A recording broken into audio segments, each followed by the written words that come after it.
estado de São Paulo continua vivendo uma epidemia de sarampo. Marília tem a terceira confirmação de caso. Dessa vez, uma criança de apenas 2 anos na Zona Oeste. A orientação é para que a população procure as unidades de saúde para a vacinação. Por isso, os meios de comunicação têm obrigação de levar informação. O que é o sarampo? Confira a dica.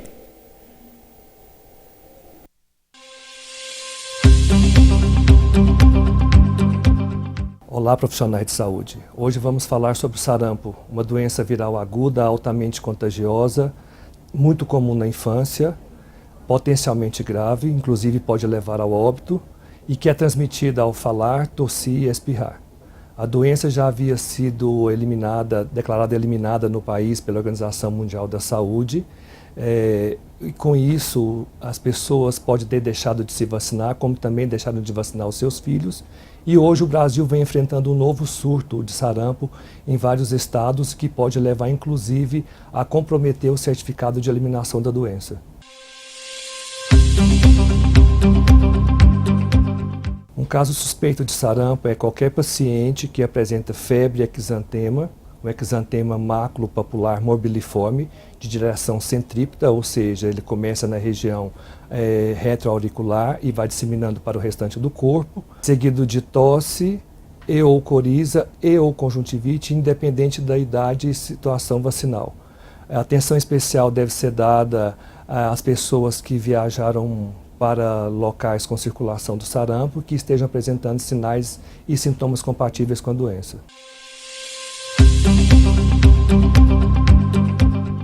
O período de transmissibilidade do sarampo é desde 6 dias antes do aparecimento do exantema até 4 dias após o surgimento do exantema. Então, vale ressaltar que mesmo 6 dias antes do início do exantema, a pessoa já pode estar transmitindo o vírus a outras pessoas. E o período de incubação do sarampo é de 7 a 21 dias, ou seja, um período de incubação relativamente longo, né, porque demora até 21 dias para a pessoa poder apresentar os sinais e sintomas da doença.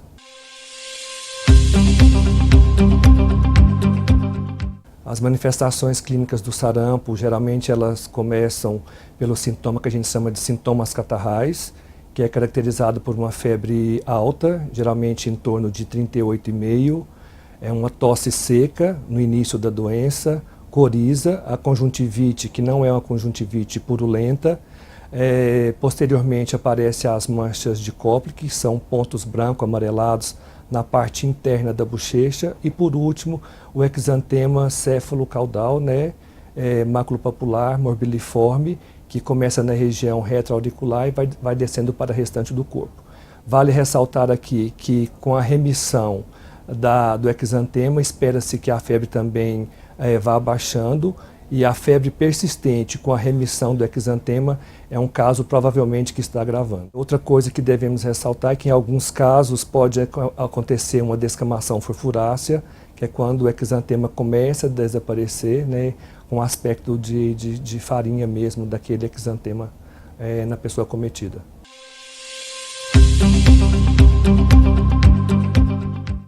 O diagnóstico diferencial do sarampo, ele depende muito do preenchimento da clínica na ficha de notificação e investigação. Então vai depender muito do que está escrito ali para direcionar o profissional de saúde, né? A febre, se é uma febre alta ou uma febre baixa, o exantema, se ele é um exantema céfalo-caudal ou foi um exantema que só apareceu no tronco ou nas mãos ou nos pés, né? Aquela conjuntivite é uma conjuntivite purulenta ou não purulenta, o paciente apresentou prurido ou não. Então vai depender muito da anamnese e do preenchimento da ficha para direcionar o profissional quanto ao diagnóstico diferencial de outras doenças que podem cursar com exantema. Todo caso suspeito de sarampo deve ser notificado imediatamente, em até 24 horas, lembrando que o sarampo é uma doença de notificação compulsória, ou seja, todo profissional de saúde tem obrigação de notificar qualquer caso suspeito ou confirmado. Esse caso notificado tem que ser investigado pela vigilância em até 48 horas. Recomenda-se que nessa visita a esse caso já se faça as coletas para sorologia e material para identificação viral e o bloqueio vacinal que deve ser desencadeado em até 72 horas no máximo. A vacina é a forma de prevenção contra a doença, contra o sarampo. Hoje, no calendário nacional de imunização, está preconizado uma dose com a vacina tríplice viral aos 12 meses de idade e uma segunda dose com tetraviral aos 15 meses de idade. Recomenda-se que todas as pessoas até 29 anos tenham 2 doses com componente sarampo, assim também os profissionais de saúde também devem ter 2 doses. Pessoas de 30 a 49 anos devem ter pelo menos uma dose da vacina com componente sarampo e não devem ser vacinados contra sarampo gestantes, imunocomprometidos sem indicação médica, pessoas com sinais e sintomas da doença e menores de 6 meses de idade. Não existe um tratamento específico para o sarampo. O tratamento é baseado na sintomatologia. Recomenda-se uma hidratação oral rigorosa, o suporte nutricional, o repouso, e recomendamos que as pessoas que sejam suspeitas ou confirmadas de sarampo, elas permaneçam em isolamento domiciliar ou, se for um caso grave, que ele permaneça em isolamento hospitalar por até 4 dias após o início do exantema, evitando assim que se contamine novas pessoas. O tratamento com antibiótico é contraindicado nos casos de sarampo, a não ser que a pessoa tenha alguma infecção, que pode ser como a pneumonia ou uma otite, por exemplo. O sarampo ele pode se complicar, levando as pessoas a desenvolver encefalite, que pode acontecer até 20 dias após a remissão dos sinais e sintomas, pode apresentar pneumonias, cegueira que pode ser transitória ou para sempre, pode causar também otites e surdez, e diarreia e a pancefalite esclerosante subaguda, que é uma degeneração grave que vai levar ao óbito, e essa pessoa pode apresentar a pancefalite até 20 anos após a remissão dos sinais e sintomas do sarampo.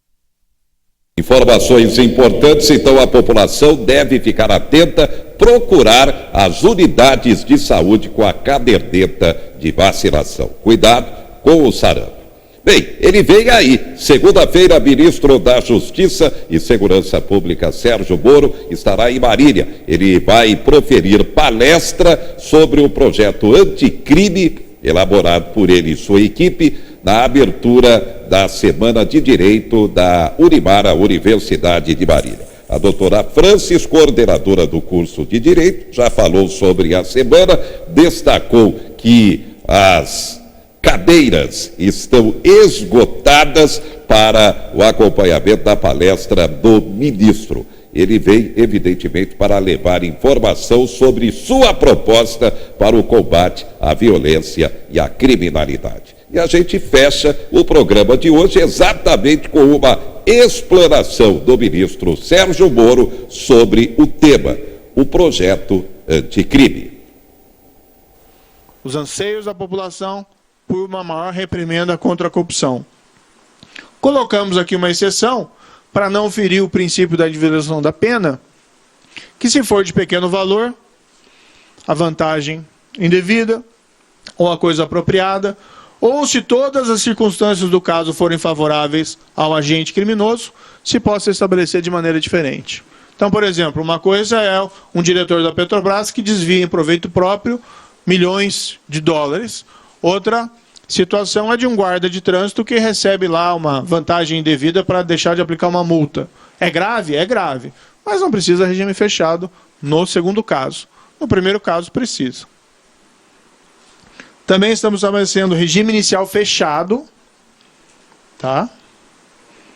Regime inicial fechado para crime de roubo com arma de fogo. Pela legislação atual, eventualmente isso não é imposto. A pena fica abaixo do montante necessário para o regime fechado. nós estamos estabelecendo isso como regra. O maior pânico do cidadão brasileiro é ser vítima de um roubo, e que o pior, de um roubo muitas vezes seguido de morte, nas ruas. Precisa ser mais rigoroso com esse tipo de crime. A população quer que as ruas fiquem mais seguras, não se resolve tudo pela lei, mas parte se trabalha com a lei também. Se tem que mexer na lei, tem que ser mais rigoroso para esse tipo de crime.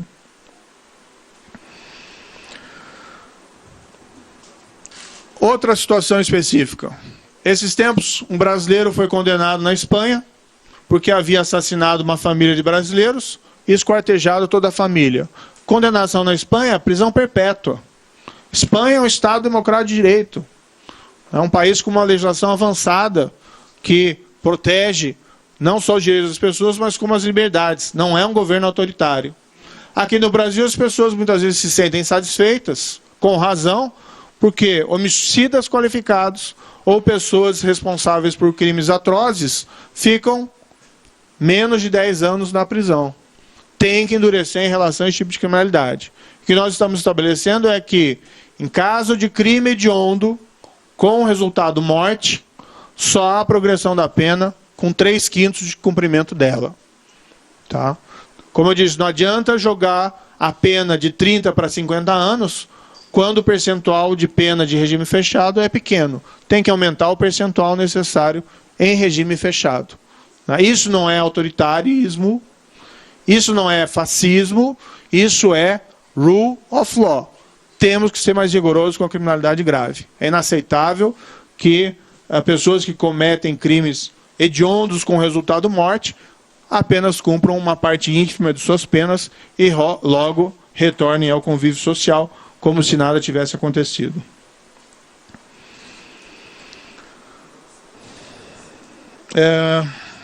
Bem, algumas regras especiais aqui. Um ponto importante, uma reclamação também frequente dessas saídas temporárias de presídios. Muitas vezes o criminoso utiliza a oportunidade, ou alguém que foi condenado, para cometer novos crimes. Nós estabelecemos vedações específicas para condenados por crimes hediondos, de tortura ou de terrorismo. Tá? Quando eu falo 3/5 crime hediondo com morte, não estou falando de tráfico de drogas. Né? Isso fica muito claro. Tráfico de drogas tem tanto o grande traficante como o pequeno traficante. O sistema, a meu ver, não comporta endurecimento geral em relação ao pequeno traficante por conta dos problemas carcerários. Então nós estamos evitando esse problema. Nós estamos estabelecendo que lideranças de organizações criminosas armadas devem iniciar o cumprimento da pena em estabelecimentos penais de segurança máxima. É mais rigor do que regime fechado. Nós estamos estabelecendo que o condenado por integrar a organização criminosa ou por crime praticado através de organização ou associação criminosa não poderá progredir de regime de cumprimento de pena ou obter outros benefícios prisionais se houver elementos probatórios que indiquem a manutenção do vínculo associativo. Qual que é a ideia da progressão de regime de cumprimento de pena? Preparar a pessoa para voltar ao convívio social. Então ela começa no regime fechado, que é uma prisão mais rigorosa, vai para o regime aberto, vai para o regime aberto e vai para a liberdade. Nenhum problema quanto a isso. Entretanto, é de todo óbvio que se o condenado é membro ativo de uma organização criminosa, ele não tem condições de ser colocado em liberdade, de progredir de regime. Você quer colocar fora da cadeia alguém que tem aptidão para reinserir-se no corpo social sem praticar novos crimes. E você não quer colocar um soldado do crime organizado em liberdade. Então se estabelece isso, e na nossa avaliação isso transmite um recado importante para membros de organizações criminosas, de que a escolha em permanecer membro tem o seu ônus, que é a impossibilidade da progressão de regime. Também uma alteração importante, nosso ver, diz respeito ao conceito de organização criminosa.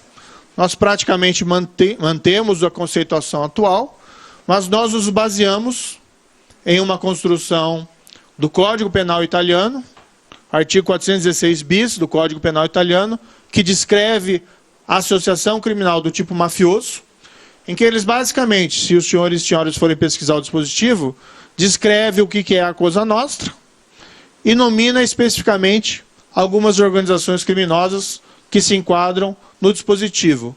No caso italiano, a Nandrecta e a Camorra. E a Cosa Nostra eles têm por implícito pela descrição no tipo penal.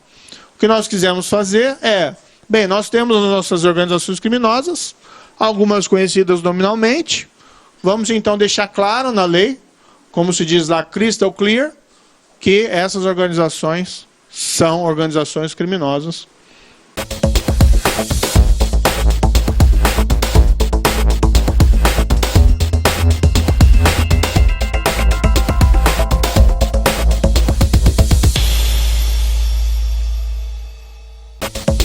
Quatro Notícias. Oferecimento Unimar EAD. Tradição e qualidade ao seu alcance. Acesse unimar.br. Taust, faz toda a diferença. E Menin Engenharia.